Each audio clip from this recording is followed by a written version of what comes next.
जय श्री कृष्णा दोस्तों। आज मैं आपके सामने प्रस्तुत हूँ तीसरा अध्याय लेकर। तो आइए सुनते हैं तीसरा अध्याय भगवत गीता का। अर्जुन ने पूछा, हे जनार्दन, यदि आपके तप से कर्म से बुद्धि श्रेष्ठ है तो केशव मुझे इस घोर कर्म में क्यों लगाते हो? मिले हुए वचनों से आप मेरी बुद्धि को भ्रम में डाल रहे हैं। निश्चय करके मुझे बताइए जिससे मैं कल्याण को प्राप्त हूँ। श्री कृष्ण जी बोले, हे निष्पाप अर्जुन, मैं पहले समझा चुका हूँ कि इस लोक में दो प्रकार की निष्ठा कही है। एक तो सांख्य वालों का ज्ञान योग और दूसरे योगियों का कर्म योग। कर्मों का प्रारंभ न करने से कोई निष्कर्म नहीं कहलाता और कर्मों का त्याग करके संन्यास करने से ही किसी को सिद्धि नहीं मिल जाती। मनुष्य क्षण भर भी कर्म किए बगैर नहीं रह सकता। प्रकृति के गुण ही सब मनुष्यों को कुछ ना कुछ कर्म करने में लगाते हैं। जो अज्ञानी कर्मेंद्रियों को रोककर आत्मचिंतन करने के बहाने विषयों की चिंता करता है, वह पाखंडी मिथ्याचारी कहलाता है।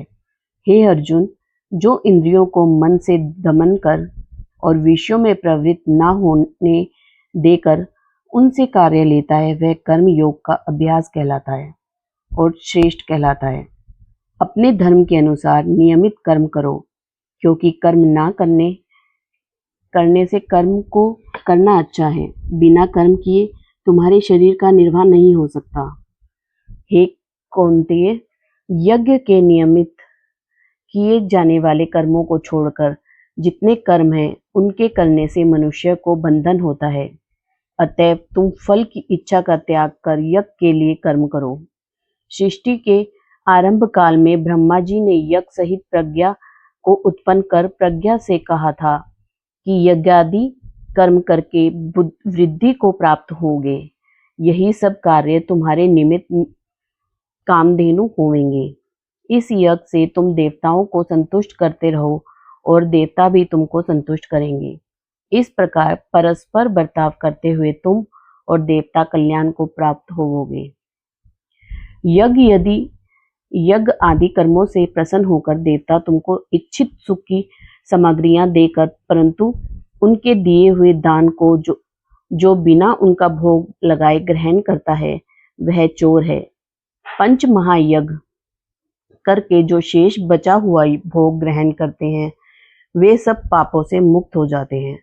और जो अपने निमित्त ही अन्न पकाते हैं, वे पापी पुरुष पाप को ही भक्षण करते हैं। अन्न से ही प्राणियों की उत्पत्ति होती है। अन्न मेघ से उत्पन्न होता है। मेघ यज्ञ द्वारा जल बरसाता है और यज्ञ की उत्पत्ति कर्म से होती है। कर्म की उत्पत्ति ब्रह्म से हुई है और ब्रह्म अक्षर परमात्मा है। इस कारण सदा सब पदार्थों में रहने वाले जो ब्रह्म है, वह सब यज्ञों में प्रस्तुत हैं। हे पार्थ, इस प्रकार चलाए हुए कर्म के चक्र के अनुसार जो नहीं चलता है, वह पापमय है। जो पुरुष आत्मा में ही रत रहता है और आत्मानंद अनुभव से तृप्त रहता है, उसे कुछ भी कार्य शेष नहीं। वह कोई कर्म करे या ना करे, उसको कोई प्रयोजन अथवा लाभ नहीं है और किसी प्राणी से अपना लाभ कराने की भी उसे कोई आवश्यकता नहीं। इसलिए तुम भी फल की प्राप्ति इच्छा त्याग कर कर्तव्य पालन करते रहो, क्योंकि फल की इच्छा को त्याग कर्म करने वाला पुरुष मोक्ष को प्राप्त होता है। राजा जनक आदि ने भी कर्म सिद्धि पाई है। इसी प्रकार तथा लोक संग्रह को देखते हुए भी तुमको कर्म करना उचित है। श्रेष्ठ पुरुष जिस जिस कर्म का आचरण करता है, दूसरे मनुष्य उसी मार्ग पर चलते हैं और वह जिसको प्रामाणिक मानता है, उसी के अनुसार सब उत्तम मानते हैं। हे पार्थ, मुझको तीनों लोक में कुछ भी कर्म शेष ना रहा और ना कोई अप्राप्त वस्तु प्राप्त करनी है। फिर भी मैं कर्म करता ही रहता हूँ।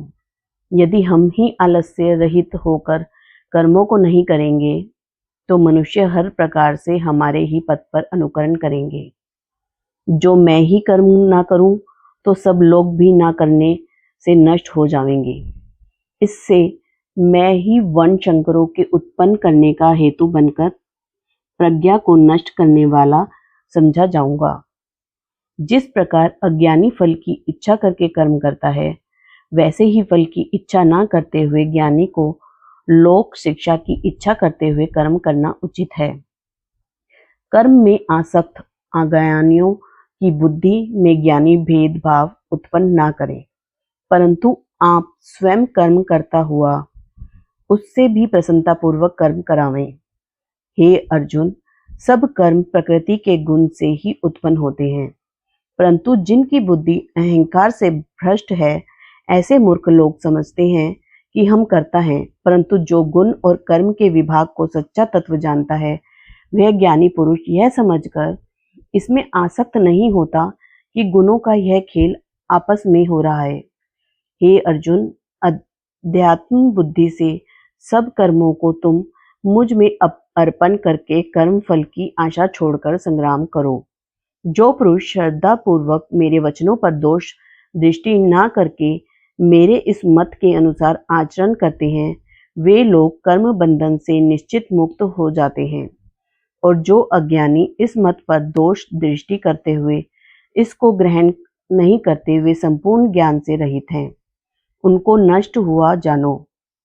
अपना कठिन धर्म भी दूसरों के सहज धर्म से हित कर होता है। स्वधर्म से मरना भी कल्याणकारक है, परंतु अन्य धर्म भयानक है। अर्जुन बोले, हे कृष्ण, पुरुष को पाप करने की इच्छा ना होते हुए भी कौन उसे बलात् पाप के मार्ग में प्रवृत्त करता है? श्री कृष्ण बोले, हे अर्जुन, रजोगुण से उत्पन्न होने वाला काम और क्रोध मनुष्य को पाप मार्ग में ले जाता है। इसे करके उत्पन्न इच्छा कभी तृप्त नहीं होती। ये महापापी और घोर शत्रु हैं। जैसे धुआं से अग्नि, धूल से दर्पण से झिल्ली से गर्भ का बालक ढका रहता है, उसी प्रकार विषय की इच्छा से आत्मज्ञान ढका हुआ है। हे कुंती पुत्र, इस शत्रु काम को करके ज्ञानियों का ज्ञान इच्छादित हुआ है। इंद्रियां, मन और बुद्धि इस काम के आश्रय स्थान हैं। इनके सहारे विशेषा ज्ञान को अच्छा आदित करके जीव को मोहित कर लेता है। अतएव तुम सर्वप्रथम इंद्रियों को वश में करके ज्ञान और विज्ञान को नष्ट करने वाले इस पापी काम को जीतो। कहते हैं कि इंद्रियां प्रबल हैं और इंद्रियों से ही प्रबल मन है। इस प्रकार जो बुद्धि से परे है, उस आत्मा को जानकर निश्चयात्मक बुद्धि द्वारा मन को निश्चल करके, हे महाबाहो, तुम उस दुर्धर शत्रु काम को जीत लो। जय श्री कृष्ण। दोस्तों, तीसरा अध्याय समाप्त हो गया है। अब हम उसका महात्म पढ़ेंगे कि हमें इस अध्याय से क्या फल मिलता है। आइए सुनते हैं। नारायण जी बोले, हे लक्ष्मी, एक शूद्र अकेला ही वन में रहता था। अनर्थों से उसने बहुत सा द्रव्य इकट्ठा किया। किसी कारण से वह द्रव्य जाता रहा। अब वह शूद्र बहुत चिंतित रहने लगा। किसी से पूछता कि ऐसा ऐसा कोई अंजन बताओ जिसे नेत्र में डालकर पृथ्वी का पदार्थ निकाल लूं। तब किसी ने कहा, मांस मदिरा खाया पिया कर। वह खोटा कर्म करने लगा। एक दिन धन की लालसा कर चोरी करने लगा। रास्ते में चोरों ने मार दिया। तदंतर उसने प्रेत की योनि पाई। उस प्रेत योनि में उसे बड़ा दुख हुआ। एक वट के वृक्ष पर रात दिन चिल्लाया करता कि ऐसा भी है जो मुझे इस अधम देह से छुड़ावे। कुछ समय बाद शूद्र की स्त्री ने पुत्र जन्मा। जब उसका पुत्र बड़ा हुआ तो एक दिन अपनी माता से उसने पूछा, मेरे पिता क्या करता था और देहांत किस प्रकार हुआ? तब उसकी माता ने कहा, बेटा, तेरे पिता के पास धन बहुत था, वह सब यूं ही जाता रहा। एक दिन धन की लालसा में से चोरी करने लगा, परंतु मार्ग में चोरों ने उसे मार डाला। तब उसने कहा, हे माता, उसकी गति कराई थी? तब माता ने कहा, नहीं। फिर कहा, हे माता, उसकी गति करानी चाहिए। यह कहकर वह पंडितों से पूछने लगा और प्रार्थना करी, हे स्वामी, मेरे पिता एक दिशा में जाकर मृत्यु को प्राप्त हुआ है, उसका उद्धार किस प्रकार होवे? तब पंडितों ने कहा, तू गया जी जाकर उसकी गति करो। तब पितरों का उद्धार होगा। यह सुन माता की आज्ञा लेकर गया जी को गमन किया। प्रयागराज का दर्शन स्नान करके फिर आगे को चला। रास्ते में एक वृक्ष के नीचे बैठा, वहां उसको बड़ा भय हुआ। यह वही वृक्ष था जहां उसका पिता प्रेत की योनि को प्राप्त हुआ था। उसी जगह में चोरों ने उसको मारा था। तब उस बालक ने अपना गुरु मंत्र पढ़ा। उसका एक और भी नियम था, वह एक अध्याय श्री गीता जी का भी नित्य पाठ किया करता था। उस दिन उसने श्री गीता जी के तीसरे अध्याय का पाठ उस वृक्ष के तले बैठकर किया। वह उसके पिता ने प्रेत की योनि में सुन के उसकी प्रेत देह छूट गई, देव देही पाई। स्वर्ग से विमान आए और वह विमान पर चढ़कर उसके सामने आया और आकर आशीर्वाद दिया और कहा, हे पुत्र, मैं तेरा पिता हूँ जो मरकर प्रेत हुआ था। इस तेरे पाठ से मेरी यह देव देही हुई। अब मेरा उद्धार हुआ। अब तू गया जी में अपनी खुशी से जा। इतना सुनकर पुत्र ने कहा, हे पिताजी, कुछ और आज्ञा करो, मैं आपकी सेवा करूं। तब उस देवदेही ने कहा, देख, मेरी 7 पीढ़ियां नरक में पड़ी हैं, बड़े दुखी हैं। अब तू श्री गीता जी के तीसरे अध्याय का पाठ करके उनको इस दुख से मुक्ति प्रदान कर। इतना वचन कहकर वह देही स्वर्ग को गई। तब बालक ने वहां तीसरे अध्याय का पाठ किया और सब पितरों को पुण्य देकर बैकुंठ गामी किया। जो प्राणी श्री गीता जी का पाठ करे या श्रवण करे, उसका फल कहाँ तक कहने में नहीं आ सकता। तब नारायण जी ने कहा, हे लक्ष्मी, यह तीसरे अध्याय का जो फल मैंने तेरे लिए कहा है, सो तूने सुना है। जय श्री कृष्णा। दोस्तों, चौथे अध्याय के लिए आप मेरे साथ बने रहें और मुझे सब्सक्राइब एंड लाइक करें। और आपकी कोई और इच्छा हो तो वो भी किताब में पढ़कर सुना सकती हूँ आपको।